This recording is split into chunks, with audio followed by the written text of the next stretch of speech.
masochism, the gratification in one suffering physical pain or humiliation. Or why I willingly chose to play one of the worst games of all time. And it only came out a few years ago. Pick any worst games of 2013 list and Ride to Hell Retribution is going to be on it, including my own list. And yet the more I thought about it, the more I came to the same conclusion. I don't think anyone ever has beaten this game. No, Jared, I actually beat this game. You're lying! It's been almost 3 years since I even looked at Ride to Hell Retribution, and yet it always crawls back into my mind whenever the worst games of whatever year list comes out. This is for me. I need to put this to rest. It opens with what you can expect from this game. Biker dudes, motorcycles, a turret section? What? No joke. Literally, the first bit of gameplay that there is a turret section. It doesn't last long because this is a flash forward sequence, which flashes to the next bit of high octane action this game has to offer, a quick time event. 45 seconds. We're only 45 seconds into this game and we've already checked off 2 of the most overused cliches in any action game ever. And yes, it does get worse.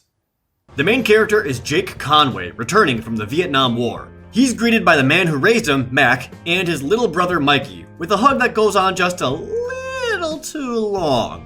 Mikey starts crying about not seeing a concert with his girlfriend and runs away on a motorcycle, so Jake gives chase. The motorcycle sections suck, alright? I'll go more in depth later as they show up all the time. All you need to know is that Mikey and Jake talk, but I have no idea what about, as the bikes drown out everything that they're saying. Why didn't you stick up for Jesus, Mike? After a brief heart-to-heart about girl problems and how hard life can be with giant monster hands, some other biker dudes come up and start bullying Mikey. And then there's another bike chase. It's just like the first bike chase with weird physics and bad controls, only now enemies try to kill Jake during the chase. They magnetize themselves next to you and then it's a quick time event to kill them. This allows Jake to take out enemies. Or in some cases, use a telekinetic punch followed up by a wave kick and then mind controlling the motorcycle to drive over one of the other guys and then blow up. Despite this incredible display of power, Jake and Mikey are suddenly surrounded by the biker gang in an awkwardly quiet cutscene. Don't you move now, cherry pie.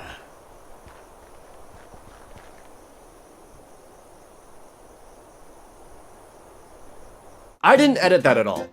That's actually how the cutscene plays out, devoid of sound. That happens more than once. The bikers are pissed that they have a jacket of the Retribution gang and that their dad is known as Toledo Conway. Yeah, I don't care. Anyway, Kylo Ren gets his throat slit and they shoot Jake 3 times, who reacts by looking like he has indigestion. And now Jake swears to kill every single one of them, and off he rides, looking for dudes to murder. The way the game plays out is that you have on-foot action sections and or talking to people, and in between each one is riding a bike. The bike sections are never difficult or exciting, they just waste time and really add nothing to the game, aside from a weak justification as to why we end up from fight to fight. Every single one of these parts is just padding to make the game last way longer than it should. And like I said earlier, they're not fun to play either. The controls are stiff and the physics are all over the place. And it's not really interesting because you just go in a straight line, occasionally murdering some gangbangers or cops or power sliding for way too long under stuff. And everywhere is under construction! I swear to God, there isn't a finished road in this game! There's more road construction going on in this game than all of Texas! Anyway, Jake drives to somewhere and beats up some dude for information on one of the gang members that murdered Mikey. This is the other main part of the gameplay. Fighting dudes. It uses a quarter-assed version of the combat system from the Batman Arkham games. You have a light attack, heavy attack, block, and a counterattack. Like the driving, it's very stiff and impossible to make your attacks flow. There's no way to change targets smoothly to prioritize enemies, and the transition from not fighting to fighting mode staggers any response in the controls, meaning enemies will get some free hits on you practically every time. But it turns out if you use just the heavy attack, you give them the boot so often that they can't fight back, and you can do this until you win, every time. For example, on my way to find Anvil, you know, this big charming fella. Some lady was being harassed by a guy. When I went to help, he immediately began attacking me, and he was tough! Until I started using the boot over and over again until he died, saving the girl and— What the f***? What? Why are we sexing? That was not an editing trick. That is exactly what happens, and it's the most deplorable thing about Ride to Hell Retribution. Women are used as literal trophies. This isn't even sex! They're fully clothed! They're clothed so hard it stabs through her arm! Yeah, baby. You wanna know how this is super erotic? When she makes this blank emotionless stare the entire time. And we're back to the game. Was it good for you? Anvil runs away and we go into a bike chase that, according to the skyline, takes 16 hours. He hides himself in a brewery and Jake can't get in. Don't worry though, he can charm his way into anything by throwing out some casual sexism. I don't ever recall seeing a woman fixing a truck before. Why yes, it does get worse. Her name is... Oh my god, they never gave her a name! A mechanic lady can get Jake into the building that Anvil's hiding in, but her ex-husband has the key. So you drive there while murdering some dudes and beat him up. And then they sex. She's in a jumpsuit! She's even more clothed than the last lady! How is this even possible? This is supposed to be titillating, but all I can think about is how gross that twin-size bed is. There isn't even sound effects! Just the most stereotypical porn music you can think of. Apparently this sex was super good, because afterwards, Jake refused to move and pretended to fly a kite for several minutes. Inside the brewery is 5 full levels of shooting dudes. Speaking of which, I've never played a game with such sloppy third-person shooting controls. The acceleration of the aiming makes it impossible to be precise, even when aiming down the sights. I even turned down the mouse sensitivity, but it didn't help. And you have to aim down the sights because firing from the hip is worthless. There is absolutely no indicator of where you're aiming without it, so running and gunning isn't really an option, especially with how stiff your movement is. Rather than just moving in the direction you press, Jake has to adjust his whole body or completely turn in that direction first. This causes a delay in your movement, which is deadly when you're caught up in fights. So the movement is tilted, and the aiming is unreliable, and the driving is empty padding. What part of this game is fun? None of it. None of it is fun. Anvil runs away into another stupid chase/turret section, and he doesn't give away much information, which makes Jake angry. After having to race some dude for reasons, I tracked another Devil's Hand gang member at a fight club. But in order to battle him, I have to fight my way up. What's actually nice about this part is that since it's based entirely on the hand-to-hand combat, the developers really upped the intricacies of these fights. You have to use every attack and technique available if you want to stand a chance. As you can see here, I have already perfected combat. Immediately after this dude is another fight. This man is a bit slimmer, so I changed my fighting style completely to get around his lightning quick reflexes. This took a lot of finesse, and by a slim margin, I was victorious.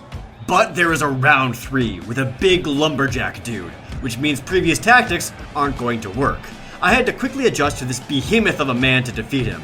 Now, his AI is far improved over the other combatants. He is nowhere near as simple to beat, but, as I said, I am a master, and this game bends to my will, allowing me to beat this guy using the most advanced techniques that I have. This brings out the Devil's Hand member himself, Meat Hook. Oh geez, it's the machete dude that murdered Mikey. He's pretty much the boss of this part. I have no idea how I'm gonna take this guy on, unless I'm being cheered on by at least 7 identical women in the audience. And thanks to that power, I can focus all of my strength in advanced fighting moves to break through his impenetrable defenses. And halfway through the fight, he pulls out a spiked bat. All joking aside, this actually does make the fight way harder. I really enjoyed the complexity of this particular section. The developers really upped their game in making this fight far more interesting than any of the others. This game has a lot of shortcomings, but there is clearly a lot of care that went into this one fight alone. Just as Jake is about to get some answers from Meat Hook, another Devil's Hand member stabs him in the middle of the back through the pull of the ring.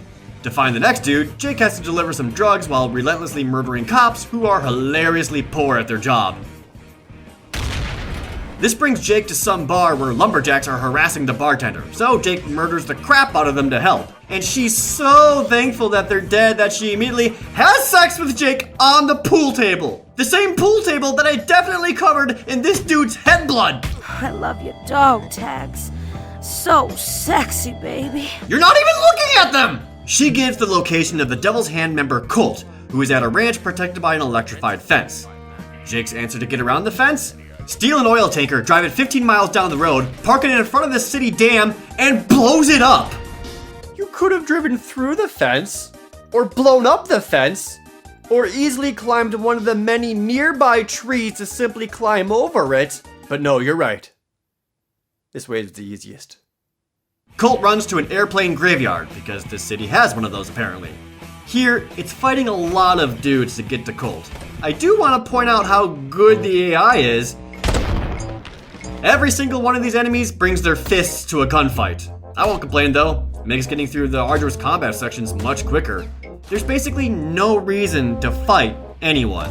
Just keep backing up until you shoot them to death. To make sure this works, Jake will even dislocate his arm to help shoot his rifle straight.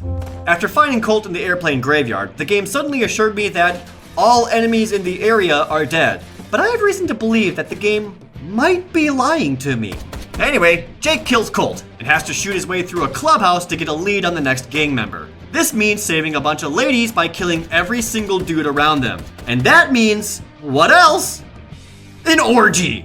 Yeah. These two chicks press their faces against his jeans so hard that it sucks the soul out of him. In between missions, you're at a sort of home base where you can sell drugs and spend money on upgrades.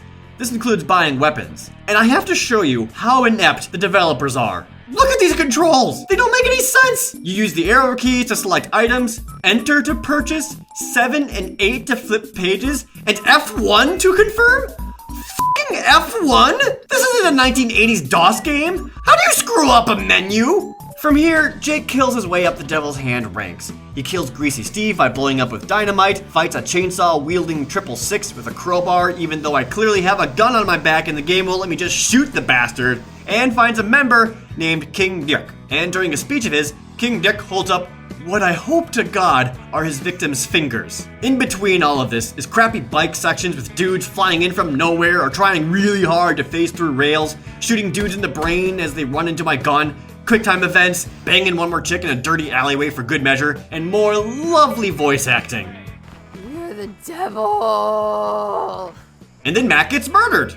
Remember Mikey's girl problems? This is Ellie, Mikey's girlfriend, and her dad, Caesar, is the leader of the Devil's Hand gang. Plot twist, I guess. Caesar kidnaps Ellie, and Jake goes to have a final showdown. This is where all of the secrets of Jake's dad comes out. Jake's dad gambled his mom to Caesar and lost, so he ran away. And that's why they killed Mikey, and you know what? It's not important.